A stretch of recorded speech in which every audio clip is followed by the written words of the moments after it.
Hello Vively users, want to update your name and make your profile sign? Let's change your name on Vively in just few steps. Let's go. First, open the Vively app and head to your profile by tapping the icon at the top right corner. Here, you can see your profile, your name, and at the right, you can see edit option. Tap on edit. Now, you can see your name and at the right corner, you can see the edit icon. Go ahead and tap on it. Now you can edit your name however you like. Enter your new name, then save the changes to update your profile. Done. Your name is now updated for everyone to see.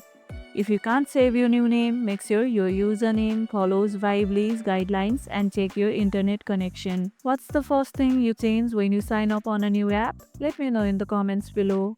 If this tutorial helped, hit the like button, share it, subscribe, and drop a comment below.